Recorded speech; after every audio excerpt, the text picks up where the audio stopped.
وسلم کے سامنے اس شخص نے کہا یا رسول اللہ لوگ مجھے رشتہ نہیں دیتے، رنگ میرا کالا ہے، زبان کے بڑے فصیح اور فصیح عربی بولنے والے، رنگ میرا کالا ہے، پیچھے سے خاندانی سپورٹ بھی بہت کم ہے، لہذا مجھے میری شادی کروا دی۔ حضور صلی اللہ علیہ وسلم نے فرمایا عمر بن وہب کہا ہے۔ لوگوں نے کہا جی گھر پہ ہوگا، یہاں نہیں ہے۔ عمر بن وہب جو تھے اس کا یہ طائف سے تھے اور ان کا تعلق قبیلہ بنو ثقیف کے ساتھ۔ کہا جاؤ عمر بن وہب کے پاس، اور ان کے گھر میں ان کی بیٹی جوان ہے، اور جا کر ان سے کہو کہ حضور صلی اللہ علیہ وسلم نے سلام کہا ہے اور یہ کہا ہے کہ اپنے بیٹی کا نکاح تجھ سے کروا دے۔ میں آپ کو ایک عجیب بات بتا دوں، یعنی حضرت زید رضی اللہ تعالیٰ عنہ، اس پہلی بات ایک اور بات سمجھا دی، حضرت زید رضی اللہ تعالیٰ عنہ یہ رنگ کے کالے بھی تھے اور آزاد کردہ غلام بھی تھے۔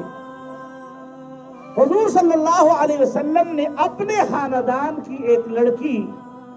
حضرت زینب رضی اللہ تعالیٰ عنہ جو بعد میں ام المومنین بنی،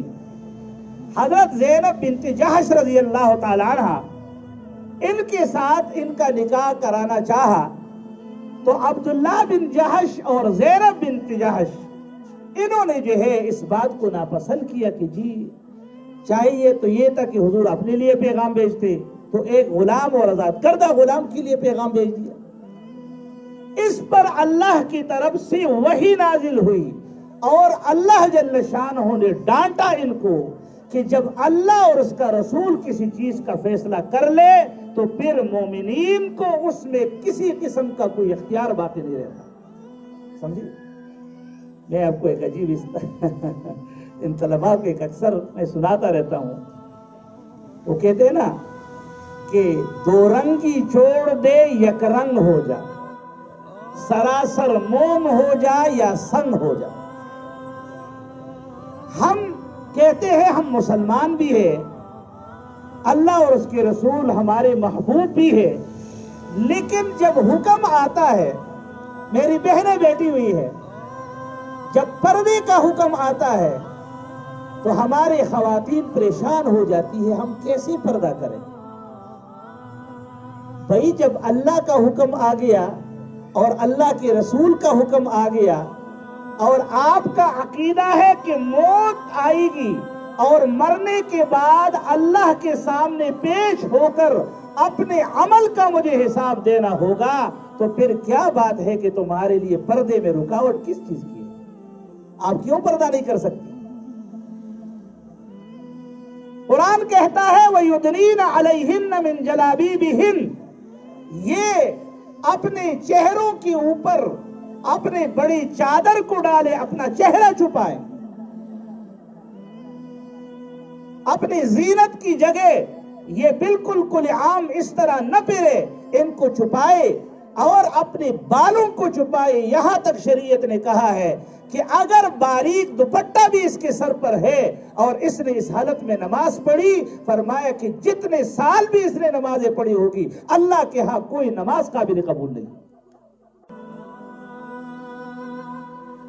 اگر اللہ جل شانہ کے ساتھ تعلق ہے،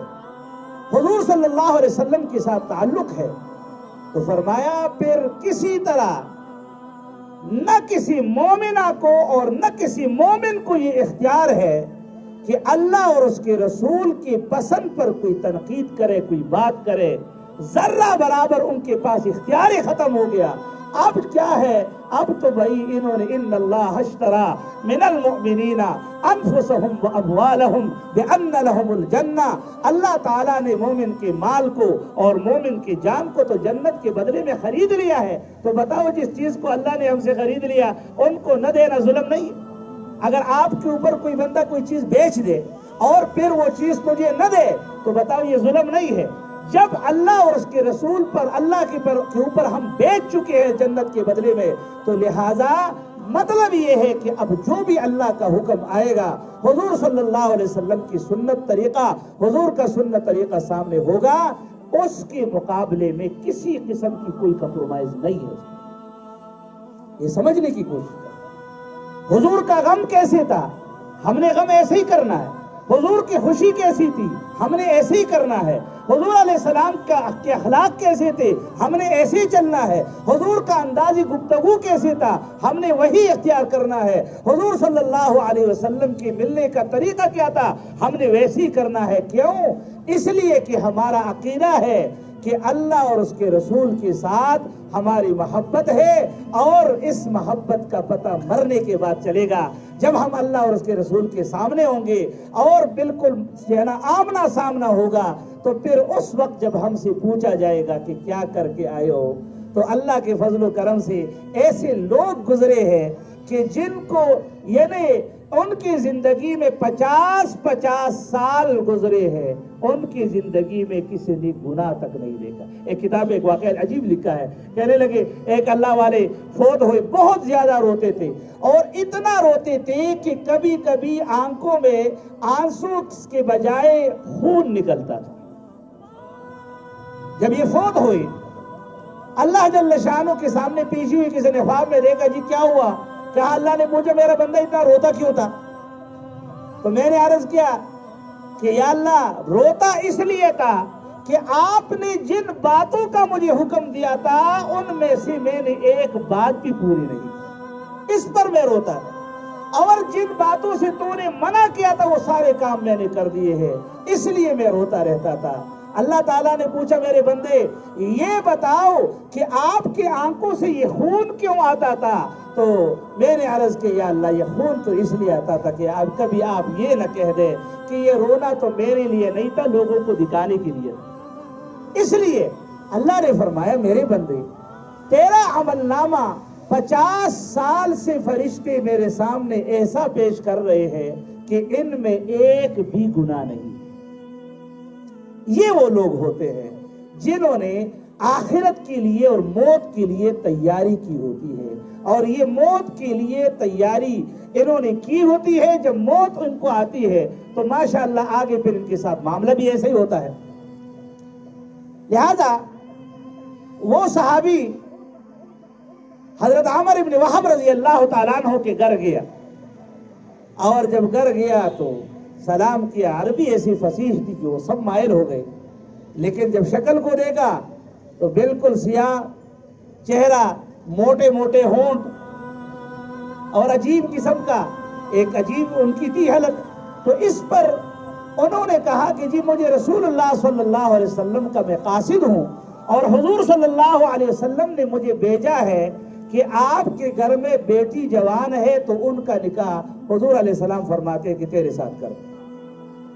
اس پر وہ بھی کچھ نئے مسلمان ہو گئے تھے وہ گھرانہ،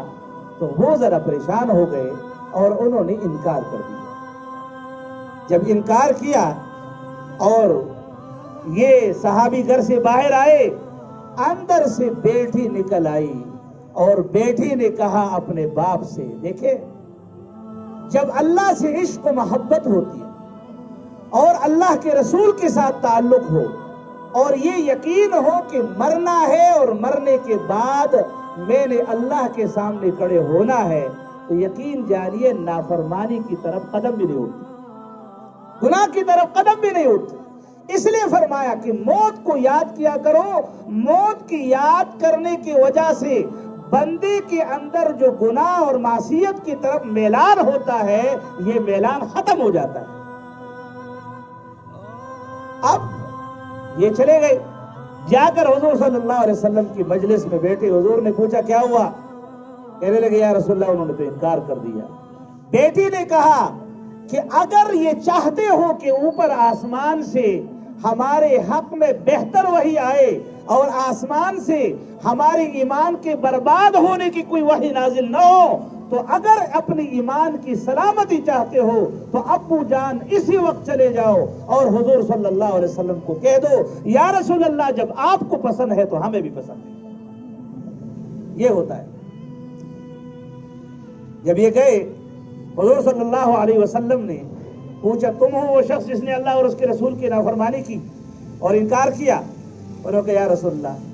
بے شک میں ہی وہ بدبخت ہوں جس نے ایسا کیا ہے، لیکن ہم توبہ کرتے ہیں، ہمارے لیے آپ استغفار کیجئے، اور جس بات پر اللہ راضی ہے، اللہ کا رسول راضی ہے، ہم اس بات پر خوش ہیں۔ یہاں خاندان کی بات نہیں ہے، یہاں زبان کی بات نہیں ہے بھائی، یہاں پر مسئلہ اللہ اور اس کے رسول کا ہے اور مرنے کا مسئلہ ہے۔ لہذا کہنے لگے، حضور نے فرمایا جاؤ اور اپنی شادی کی تیاری کرو۔ آئے ہے وہ شعر ہے نا، کم من عروس زینوہا لزوجہا، کتنی ہی ایسی دلہنیں ہیں جن کو شوہروں کے لیے تیار کیا گیا، وقد ادخلت اجسامہم ظلمت القبر، اور ان کی اجسام، ان کے شوہروں کی اجسام یا ان جو ہے دلہنوں کے اجسام لیلت جو ہے نا ظلمت، رات کی قبر کی ظلمت اور اندھیرے کے اندر جو ہے وہ داخل کر دیے گئے، اور اسی طرح دنیا سے چلے گئے، کئی ہزار ارمان اپنے دل میں لے کر رخصت ہوئے۔ لہذا اب انہوں نے کہا یا رسول اللہ میرے پاس تو کچھ بھی نہیں ہے، میں تو فقیر ہوں، میرے پاس تو کچھ نہیں۔ آپ نے فرمایا جاؤ حضرت عثمان رضی اللہ تعالیٰ عنہ کے پاس جاؤ۔ آپ علیہ السلام نے نکاح پڑھایا 400 درہم پر۔ کہا یا رسول اللہ میں تو فقیر ہوں، میرے پاس تو 1 درہم بھی نہیں ہے، 400 درہم میں کہاں سے لوں؟ تھوڑا سا مجھے وقت دے دیجئے، اپنے خاندان میں جا کر کسی سے کچھ مانگ لوں اور پیسے اکٹھے کروں۔ آپ نے فرمایا جاؤ اور عثمان سے کہہ دو وہ تجھے 200 درہم دے گا، اور عبد الرحمن ابن عوف کے پاس چلے جاؤ وہ تمہیں 200 درہم دے دے گا۔ یہ گئے، دونوں حضرات نے 200 درہم سے زیادہ دیے اور اس ایک بازار چلے گئے، اور جب بازار گئے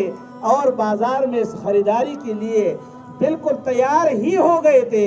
کہ اتنے میں آواز آئی، یا خیل اللہ ارکبی، اے اللہ کے شاہ سوارو، سوار ہو جاؤ، میدان جہاد کی طرف بھاگو، حملہ ہے کفر کی طرف سے، جاؤ، کفر کے ساتھ لڑائی ہے، جنگ ہے، جاؤ اور اللہ تعالیٰ کے راستے میں چلے جاؤ۔ انہوں نے اپنے انہی پیسوں پر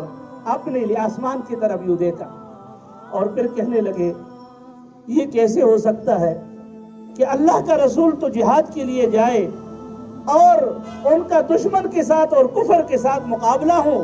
اور میں یہاں پر شادی کی خوشیوں میں مشغول ہوں، یہ کیسے ہو سکتا ہے؟ لہذا انہوں نے بھی اپنے لیے گھوڑا خریدا اور انہی پیسوں پر اپنے لیے تلوار خریدی، نیزہ خریدا، ڈال خریدی، یہ سارے زرہ خریدا، یہ ساری چیزیں خرید کر اور اپنا منہ انہوں نے چھپایا، کہیں اللہ کا رسول مجھے دلہا سمجھ کر واپس نہ کر دے، لہذا اپنا منہ چھپایا اور یہ گئے میدان میں۔ تو میدان میں جب گئے، حضرت علی رضی اللہ تعالیٰ عنہ فرماتے ہیں کہ ایک نوجوان آیا، اور جب آیا تو انہوں نے ایسا حملہ کیا کہ آس پاس ہر طرف سے لوگوں کو گرا دیا، کافروں کی صفیں پلٹ کے رکھ دی۔ کہنے لگا، میں نے کہا شاید اللہ تعالیٰ نے آسمان سے کوئی فرشتہ نازل کیا ہے ہماری مدد کرنے کے لیے، اور میں ان کو فرشتہ سمجھتا رہا۔ کئی لوگوں کو قتل کرنے کے بعد ایک تیر انہیں لگا، اور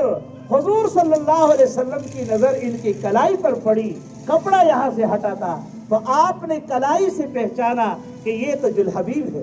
رضی اللہ تعالیٰ عنہ۔ لہذا اب جب یہ ان کے حضور علیہ السلام یہ گرے اور بالکل آخری سانس سے ہے، حضور صلی اللہ علیہ وسلم تشریف لائے، حضور علیہ السلام نے فوراً